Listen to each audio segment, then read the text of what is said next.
Abdullah wa ala alihi wa sahbihi wa man walah wa la hawla wa la quwata illa billah amma ba'd.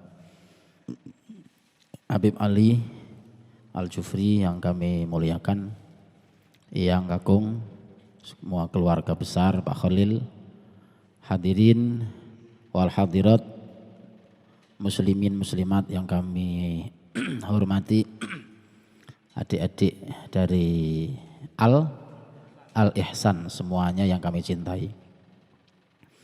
Syukur kehadirat Allah Subhanahu wa taala yang telah memberikan banyak kenikmatan, rahmat, barokah kepada kita semua.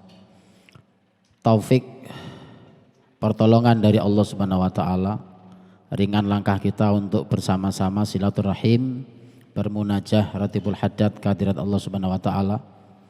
Semoga dengan kebersamaan berkumpul kita Allah Subhanahu wa taala berkenan untuk menerima dan memberikan ridhonya beserta mengijabah, mengkabul semua hajat pada malam ini. Amin Allahumma amin. Sholawat beserta salam semoga selalu terlimpah curahkan kepada junjungan kita Nabi Agung Nabi Muhammad Sallallahu Alaihi Wasallam yang senantiasa kita berusaha untuk komitmen dalam hati kita masing-masing, sedikit banyak setiap hari ada tambahan ilmu terkait dengan sunnah Nabi dan selalu bermohon kepada Allah diikuti dengan bertambahnya amal sehingga Rasulullah Nabi Muhammad SAW kelak akan berkenan untuk mengakui kita semua sebagai umatul ijabah, umat yang pantas dan dapat menerima syafaatnya. Amin Allahumma amin. Bapak Ibu saudara sekalian yang dirahmati Allah Subhanahu wa taala, Ratibul Haddad adalah satu zikir khusus untuk menghadapi pada awalnya faham-faham munharifah atau faham-faham yang nyeleweng, yaitu satu faham yang pada saat itu baru marak di Tarim sana, sehingga para ulama pada saat itu sowan berbondong-bondong kepada Habib Abdullah Al-Haddad untuk menyusun satu zikir, satu rotib untuk menolak satu faham semacam itu. Dan alhamdulillahirabbil alamin, kita semuanya ditakdirkan oleh Allah untuk bisa gendulan dengan orang-orang yang bersanad bersambung kepada beliau lewat beliau Al-Habib Nuh bin Alawi Al-Haddad. Semoga keistiqomahan ini kelak akan menjadikan kita semua diakui sebagai muridnya, diakui sebagai anaknya, anak rohaninya di hadapan Allah Subhanahu wa taala. Amin Allahumma amin. Ratibul Haddad adalah untuk mengkondisikan hati, mengeluarkan sifat-sifat yang madhmumah dan memasukkan sifat-sifat yang mahmudah yang dikatakan sebagai takhalli dan tahalli. Takhalli adalah mengeluarkan sifat-sifat yang tidak baik, sementara tahalli adalah menghiasi hati dengan akhlak-akhlak atau sifat-sifat yang terpuji. Kalau semacam itu kita telah mendapatkan takhalli dan tahalli, maka barang tentu sudah menjadi yang namanya tajalli. Tajalli itu ketertampakan kekuasaan Allah Subhanahu wa taala. Hati ini pun bening, bercahaya, bisa dipakai untuk melihat sesuatu yang tidak tampak, namanya kasyaf. Imam Hasan Al-Basri dikatakan sebagai beliau Sayyidut Tabi'in, pemimpin dari golongan tabi'in, generasi kedua Islam setelah sahabat. Ini kula dapat cerita dari beliau, dari Habib Al-Haddad, tentang pentingnya masalah hati, ya, tentang pentingnya masalah hati. Imam Hasan Basri adalah satu ulama masyhur sampai dikatakan sebagai pemimpinnya generasi kedua yaitu tabi'in. Tapi pada saat itu belum mengambil satu faham atau satu aliran keagamaan yang bernama tasawuf.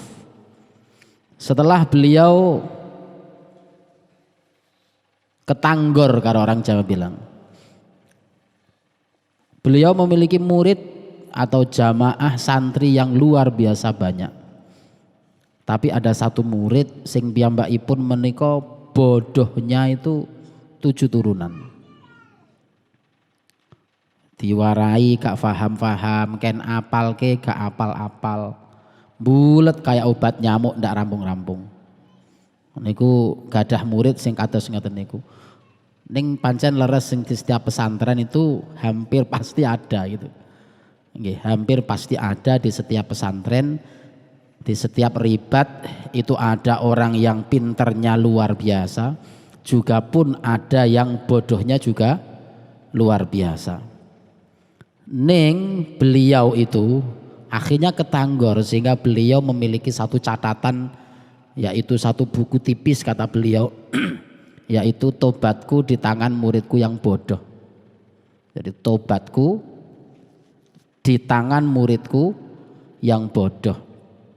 Napa niku peristiwane pada saat beliau melihat muridnya yang sangat-sangat jauh dari teman-temannya akalnya, tapi memiliki satu sifat yang luar biasa.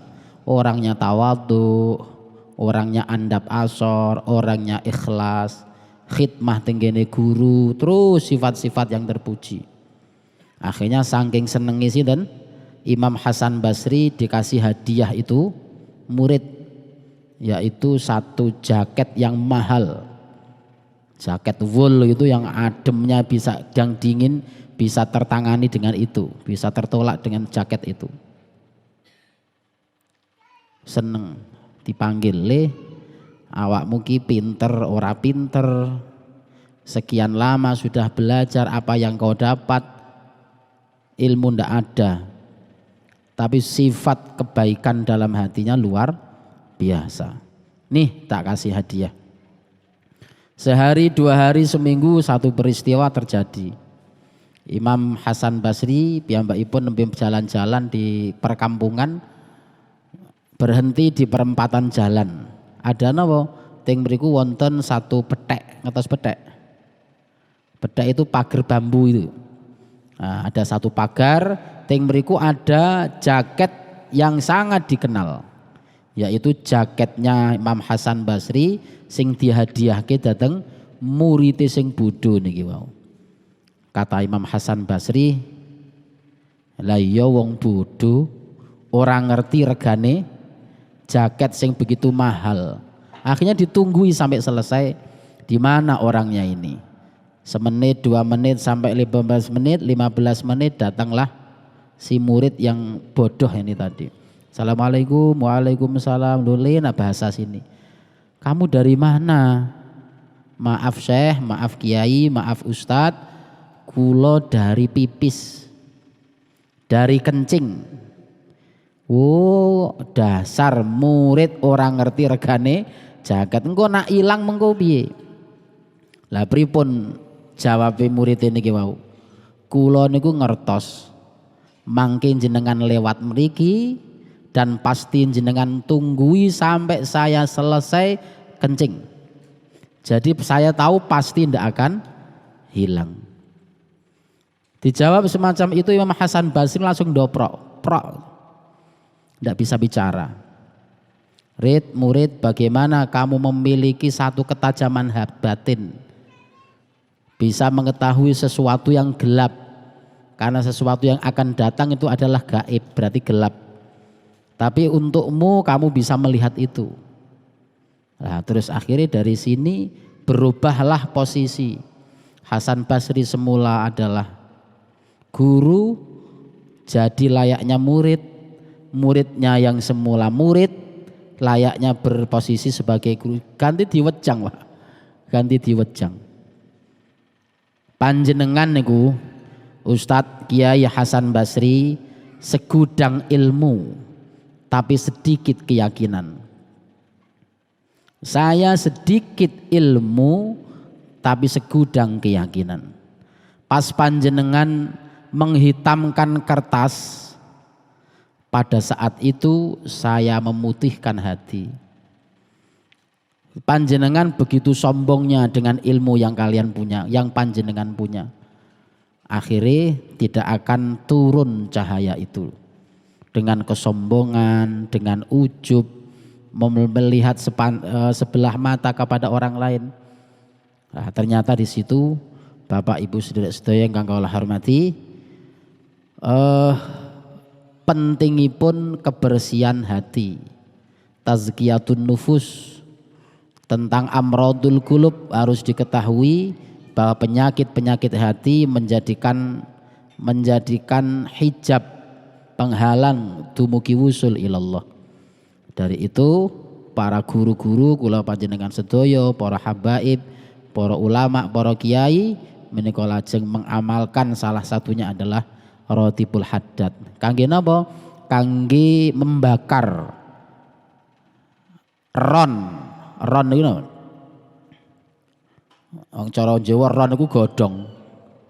Tapi ron teng mriki adalah karat, tayeng, kalla bal rona ala qulubihim ma kanu yaksibun. Yang menjadikan seseorang hatinya itu penuh dengan karat adalah aktivitasnya dia sendiri, profesinya dia sendiri. Semakin banyak ada karat, titik-titik karat tidak cepat dibersihkan, menjadi gelaplah itu hati. Lah salah satu ini pun napa? Dipun obong namanya karat itu bisanya bersih nggih dipande, Pak. Lah salah satunya adalah dipande. Lah pandenya itu adalah al-haddad, maka al-haddad adalah tukang pande. Untuk membersihkan apa? Membersihkan kotoran-kotoran karat-karat ingkang wonten teng manah kula panjenengan sedaya. Mugi-mugi Allah Subhanahu wa taala ngeparengaken. Amin Allahumma amin. Bapak Ibu sedherek-sedherek ingkang kula hormati, ada satu syariat yang aneh, kecil tapi bernilai besar. Kaidahnya akan selalu sama, bahwa sesuatu itu kalau baik dan aneh maka itu adalah luar biasa. Begitu pula yang buruk kok aneh itu buruknya juga luar biasa. Napa salah setunggalipun adalah syariat salam. Lah, syariat salam itu adalah sesuatu syariat yang aneh. Kayak napa? Karena dia keluar dari kaidah. Keluar dari rumus. Lah rumusnya napa? Umum dari kaidah itu antara wajib dengan sunnah itu baik. Wajib dan pahalanya besar dan banyak wajib daripada sunnah. Sholat isya dengan sholat tahajud saya pundi? Saya sholat isya. Saya sholat isya. Pahalanya besar mana? Besar sholat isya. Niki kaidah niki. Puasa Ramadan dengan puasa Senin Kemis saya pundi? Saya Ramadan. Napa sebabipun? Sebabnya niku wajib. Zakat kalih infak. Zakat. Napa sebabnya? Zakat wajib, infak niku sunnah. Lah kaidah ngaten niki berlaku di semua syariat kecuali Wabit. Oh ya Allah, nggih. Putrane sakit. Sebentar, Bib. Ini putrane sakit nih untungnya. Kita lanjutkan ya. Kaidah ini tidak berlaku di syariat salam. Nggih. Kaidah-kaidah syariat menika wajib lebih baik daripada sunnah. Sementara salam menika benten, senes. Salam menika sunnah lebih baik daripada wajib. Lah napa? mengawali salam, uluk salam menika hukume sunnah. Jawab salam hukume wajib. Ming sae pundi uluk salam kalih jawab salam? Sae sing uluk salam, mengawali salam. Dan Rasulullah Muhammad sallallahu alaihi wasallam adalah ketika setiap bertemu awaluman qala bis salam. Ketika bertemu dengan seseorang adalah beliau selalu mengawali, tidak pernah didahului oleh lawan bicaranya ketika ketemu. Menika Rasulullah Nabi Muhammad sallallahu alaihi wasallam. Dados niki merupakan satu gharib, satu keanehan. Mila sampai wonten dawuh ufsyus salam, biwarake salam, ramaikan salam, karena itu adalah syiar. Lah, ada beberapa hukum terkait dengan salam. Pernak-pernikipun salam ngoten nggih. Pernak-pernikipun salam. Nomor setunggal bahwa niku wau sunnah lebih baik daripada wajib. Ingkang nomor kalih tata cara menjawab salam. Tata cara menjawab salam. Wa idza huyyitum bi tahiyyatin fahayyu bi ahsana minha aw rudduha. Ketika kalian diberi penghormatan, maka balas penghormatan itu dengan penghormatan yang lebih baik atau minimal sama. Salam adalah mendoakan, karena salam maknanya selamat. Selamat. Ketika kita mendengarkan atau mengucapkan assalamualaikum, maknanya adalah semoga kalian diberi keselamatan. Mugi panjenengan wilujeng, mugi panjenengan selamat. Niku maknanya assalamualaikum. Lah, ketika kita mendapatkan salam, maka jawab salam itu dengan yang lebih baik. Assalamualaikum, jawab waalaikumsalam warahmatullah. Minimal waalaikumsalam. Sing paling sae mang tambah wonten warahmatullahi. Berarti lebih baik.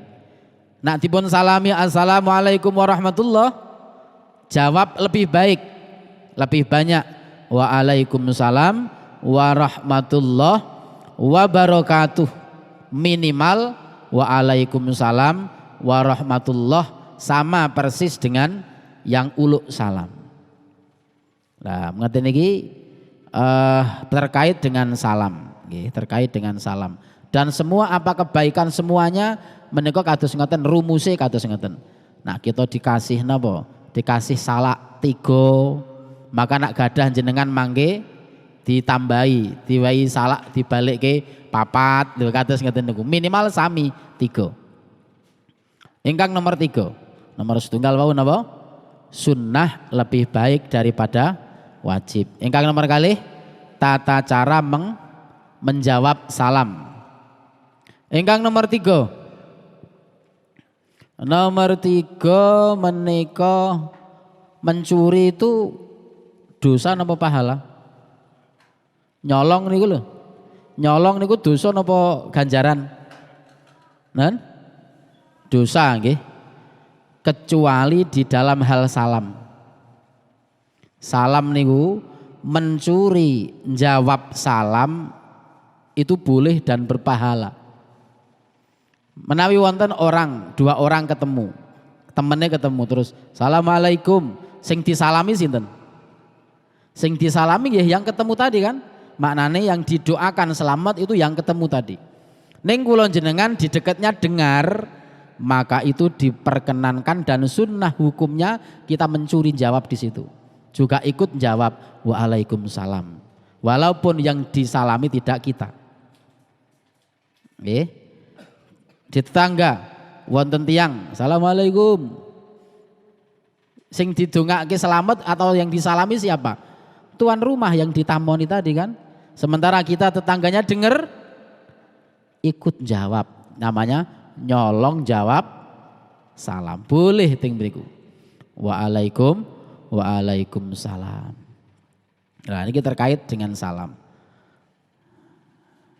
Kula wangsuli malih pernak-pernik salam yang pertama apa?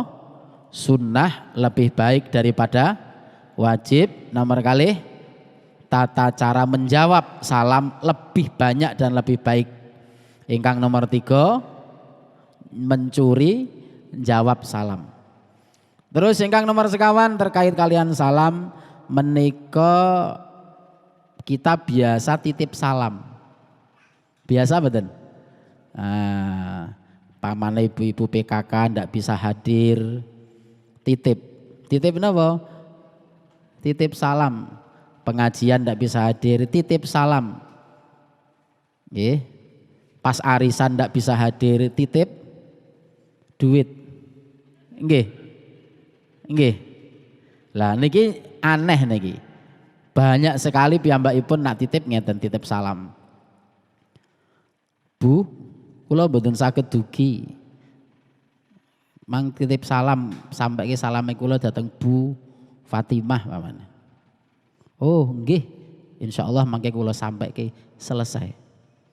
Mangke nak sampai ketemu kali Bu Fatimah nggih ngoten. Bu Fatimah, Bu Zainab mboten saged rawuh titip salam kangge panjenengan. Oh, nggih matur nuwun kula tampi salamipun nggih dan selesai di situ. Niku titip salam. Napa kados ngoten?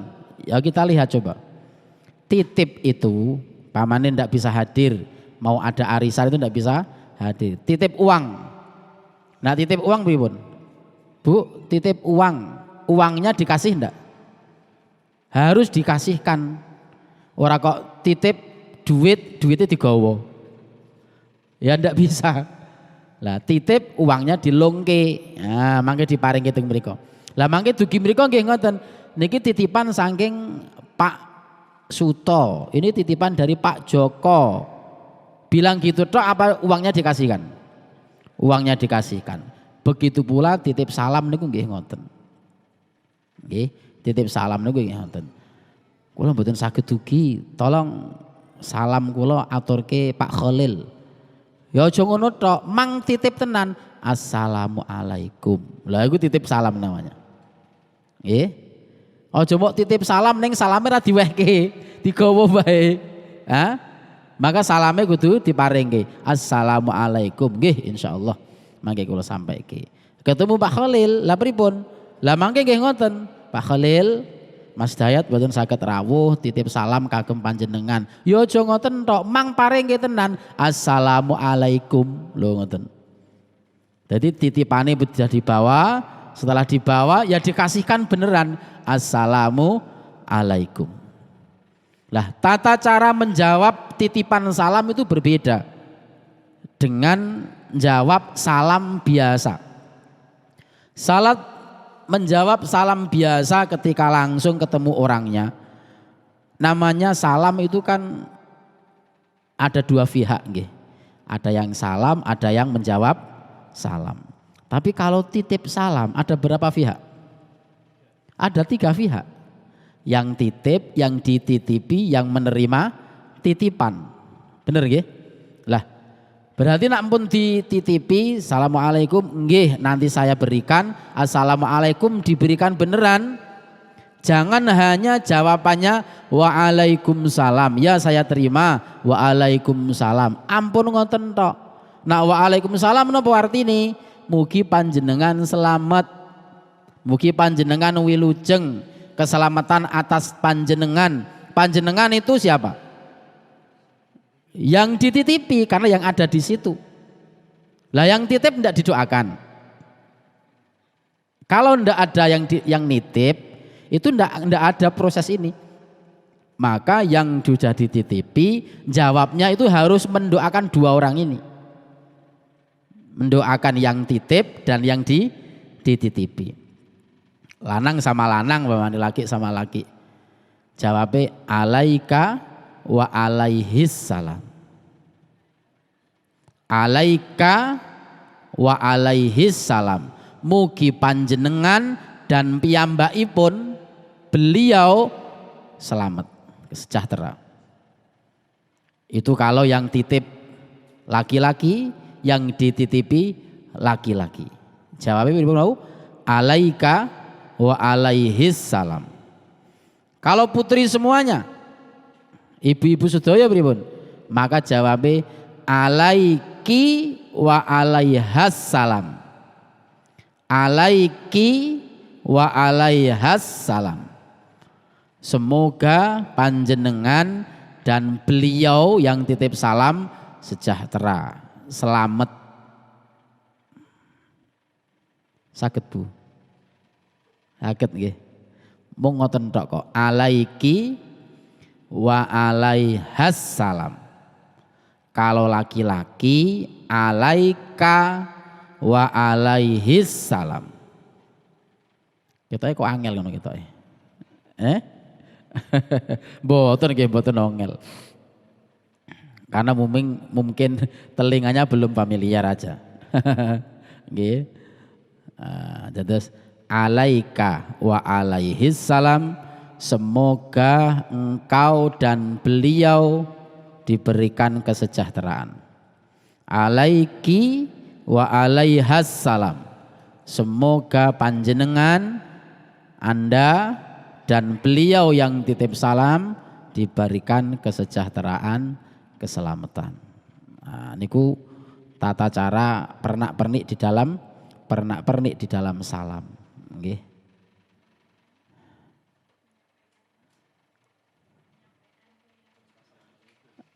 Menyampaikannya tadi yang titip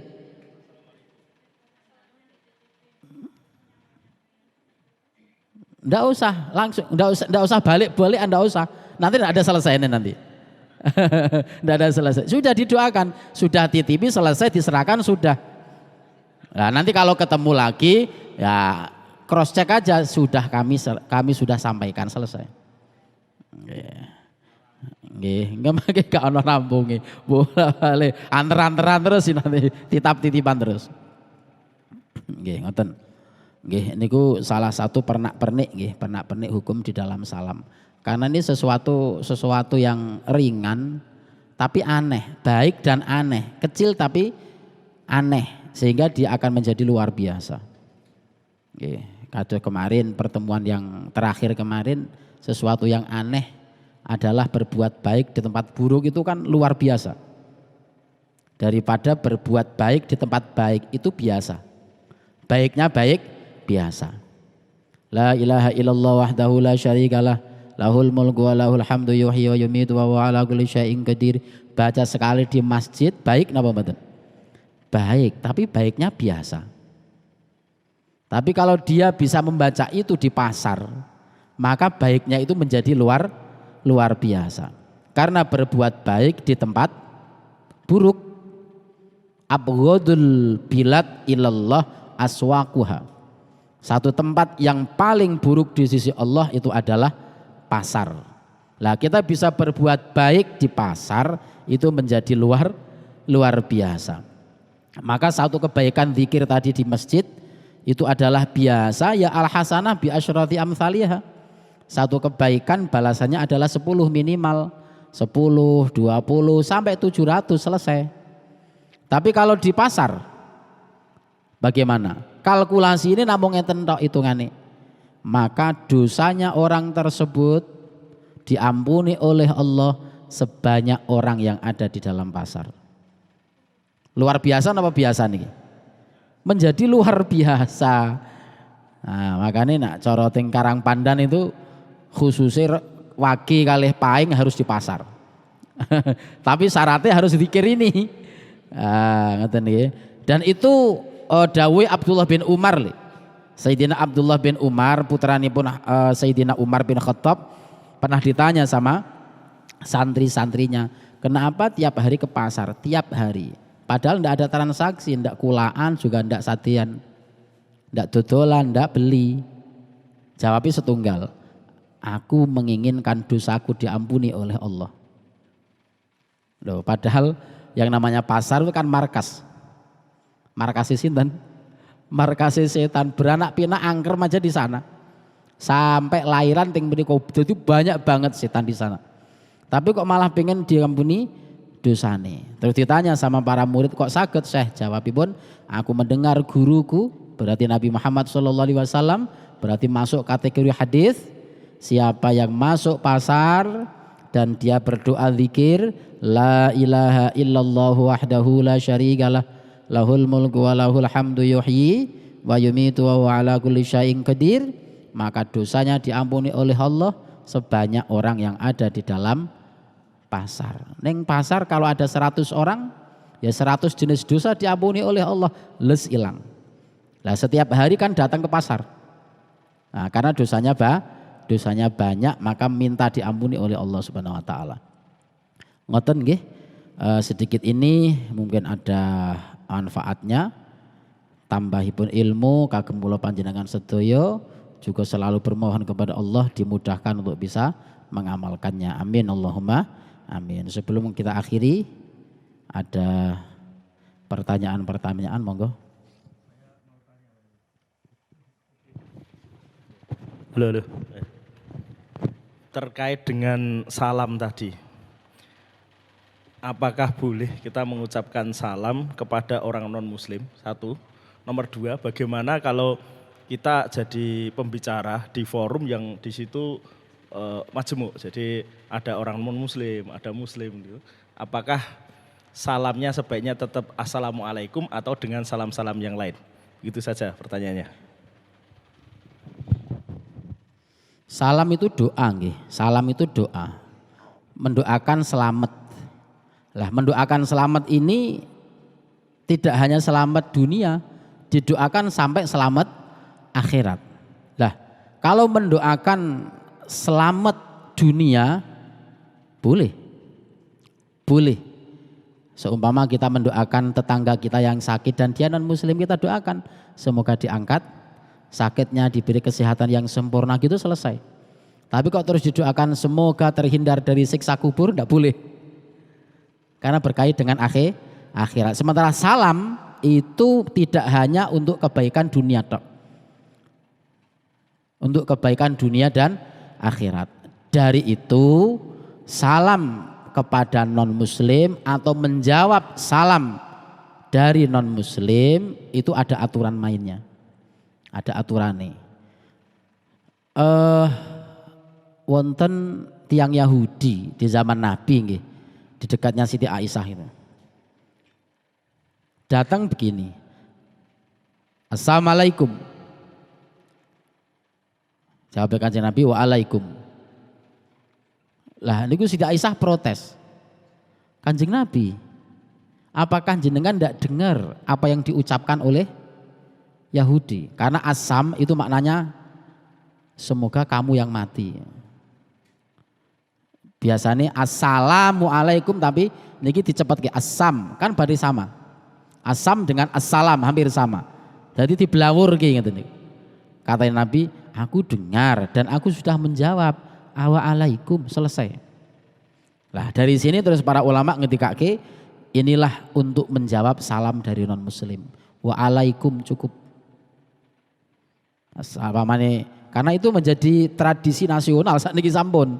Kabeh niku sudah dek muslim, dek non muslim pakai salam, nak pidato ceramah kayak gitu. Nggih. Banyak. Wis rata-rata kayak kopiah ireng lah pokoknya. Jadi songkok nasional. Dek keagamane napa pakai songkok hitam semuanya. Karena songkok nasional. Tapi ndak ada orang non muslim terus pakai kopiah putih, itu ndak ada. Karena itu sudah khusus. Terus ndak boleh untuk salam kepada non muslim, dan kalau disalami oleh non muslim pasti dia non muslim, maka jawabin apa? Waalaikum sudah cukup. Kalau kita yang salam di forum seumpama, kalau di situ pasti ada satu orang muslim, boleh minimal satu, karena kita mengkhususkan kepada dia. Kalau pasti tidak ada, maka tidak boleh. Karena di situ masih ada orang muslimnya.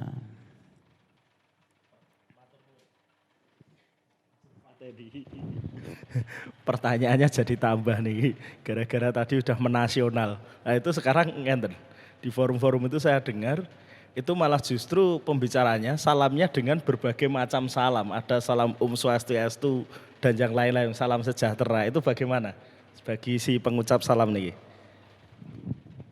Eh, karena dia pemimpin ya. Kalau pemimpin di dalam mengucapkan salamnya dia dengan bahasanya dia, maka itu tidak masuk di dalam kaidah keberagamaan. Bukan keberagaman, tidak masuk di dalam keberagamaan seseorang. Tapi kalau dia tidak punya kapasitas pemimpin atau pejabat, maka tidak boleh. Kalau pejabatnya karena rakyatnya multi color, multicolor yang mereka, yaitu berwarna, tidak hanya satu warna. Monggo mboten napa-napa. Tapi kalau tidak ada itu, kedaruratan tidak bisa. Kalau itu adalah kedaruratan, masuknya di kedaruratan. Dia masuk ke tempat ibadah orang non muslim. Itu kalau dia pejabat, kalau dia pemimpin, semuanya itu boleh, tidak apa-apa. Tapi kalau kita tanpa ada niatan apapun, tanpa ada niat yang benar, tidak boleh. Mengagumi saja makruh hukumnya. Napa mulai setuju? Ngoten nggih. Jadi nak tinggene umaroknya, maka itu masuk di dalam kedaruratan. Jadi boleh. Tapi kalau tidak ada itu nggih mboten pareng. Kita lebih berhati-hati di situ. Walaupun nggih wonten tiyang sing kebyah-uyah oleh kabeh pokoke. Nah, kula mboten ikut di madhab itulah. Monggo malih.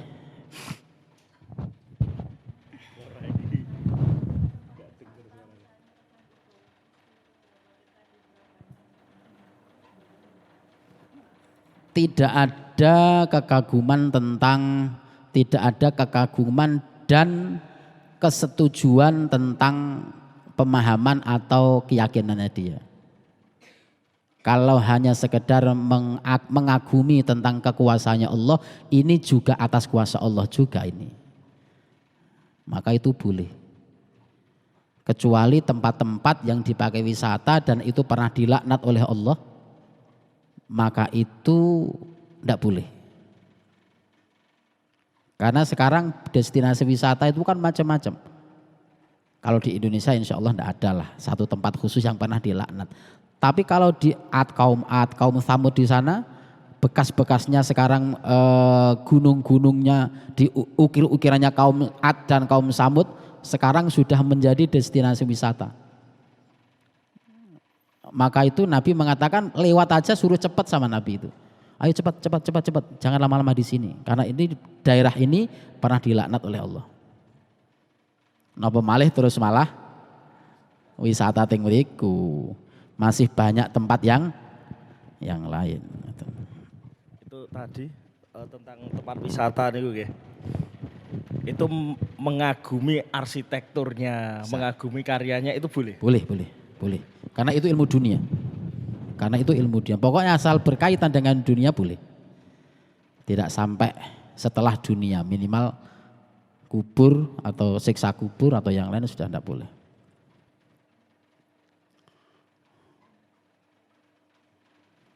Tempat wisata itu tempat ibadah agama lain. Contohnya di Klenteng. Sama itu, Patung Semar atau Ceto sama. Napa? Tentang niatnya untuk mengetahui sejarah, niatnya untuk mengetahui arsitek pada saat itu, kehidupan pada saat itu, tidak sampai setuju terhadap keyakinannya yang membuat pada saat itu. Boten napa-napa.